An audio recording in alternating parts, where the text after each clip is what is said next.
Well, I'm getting around to making a video on this old Hoover Twin Chamber, and this was one of Hoover's first forays into bagless vacuums. And I know this is going to be nostalgic to some people. Personally, we had one of these, similar unit growing up, that my parents had bought from Costco about 2001 or 2002, and I hated it. I absolutely hated this thing. I hated emptying it. I hated dealing with the filter, and I distinctly remember going out to our trash cans, opening the trash can, pulling this thing apart, dumping it into the trash can, and then banging the crap out of the filter on the inside of it.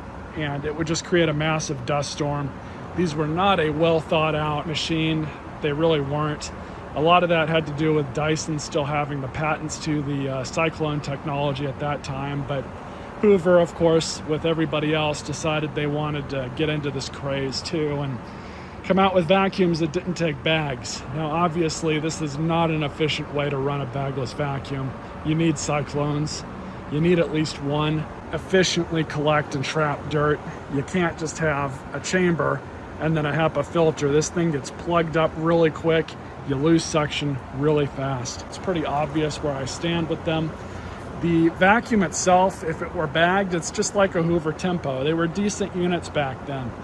Everything else other than this part is decently made. The thing that sucks about these is you can't get parts for them anymore. They quit supporting them. But we'll go ahead and give this one a fair shake. See if it's worth putting a cord on. Of course, that's already been done. I think on this one, all I have to do to put a cord on is remove the handle, remove this lens, obviously, this cover, and then the inner part here I've got to remove as well. Then we can get a cord on it, see if it runs okay, and kind of go from there.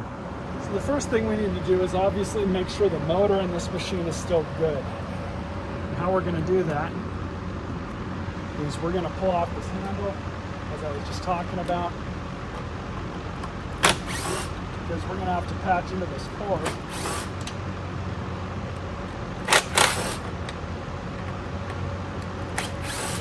And see if it'll turn on. These handles are a weak spot with these, unfortunately. Just like these self-propelled versions, these things are made out of the same plastics. So what ends up happening is things become brittle and they break. This may happen with this machine, I don't know. Take that off.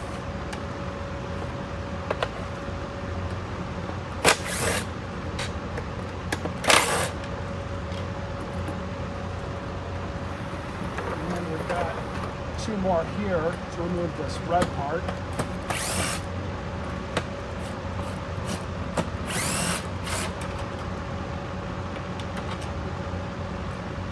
How long those are.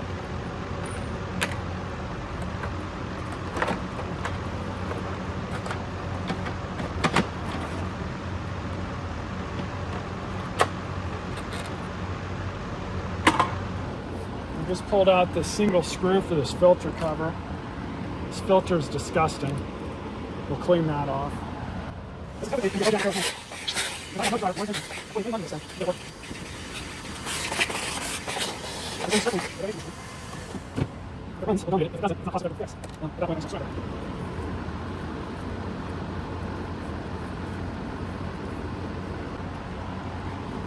throw this back in.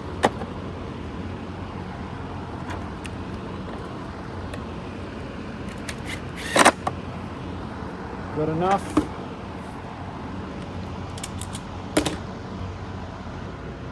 All right, so I went ahead and wired in a cord. You know what? I'm going to bring this down here. Point the exhaust that way.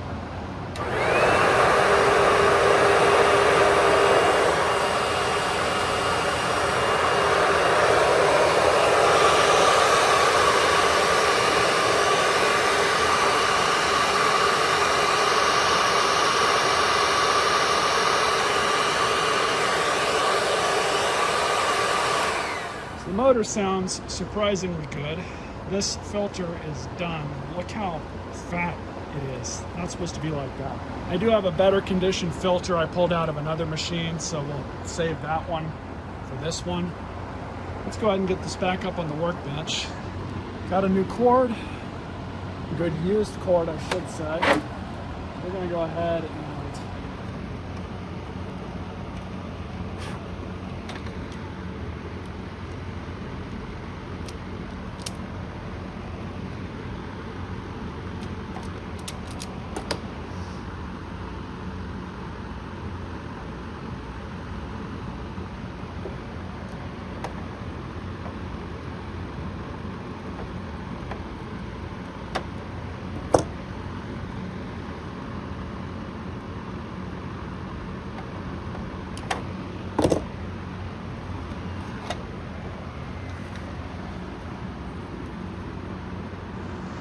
that's pretty much it. Cord's replaced. I'll just stick this plastic thing back in.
Now we have one more thing. We've got a brush roll issue. So as you all can see, it's got the updated brush roll, which is the better version.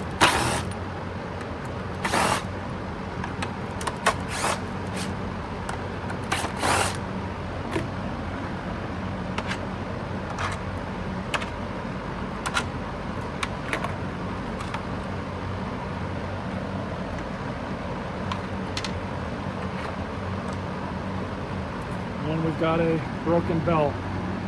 So style 33. I may have one of these. Let me check my stuff.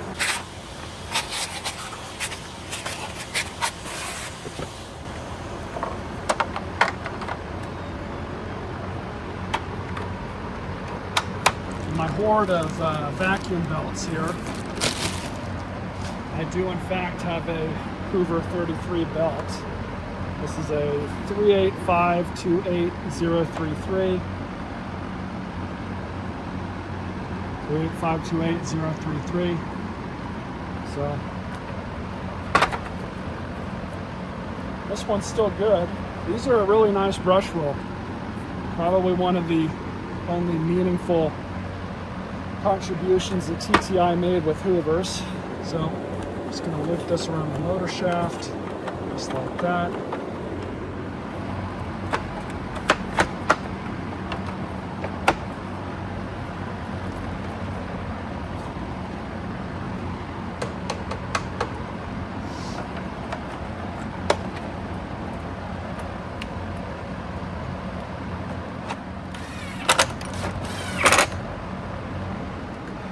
So this is really the Achilles heel of these machines.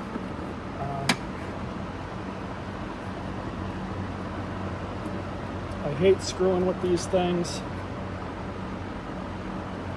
Really bad memories as a kid here. And this thing, I believe, went on a drywall dust adventure. I'm seeing fine white powder, and that can only mean the vacuum's got a drywall dust problem.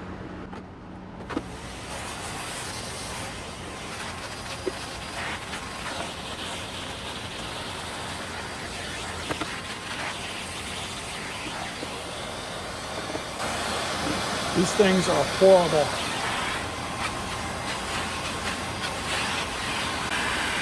All that built up crap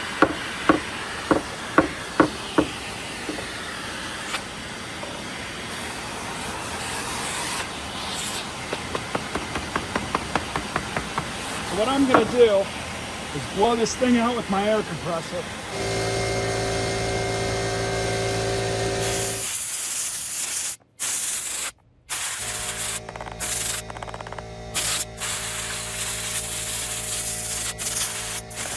So probably against my better judgment, I'm gonna go ahead and run this thing for the video.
So it has decent suction, at least for a little while. Let me show you guys how much of this junk this thing picked up. Of course, it's already leaking dirt and crap out of it.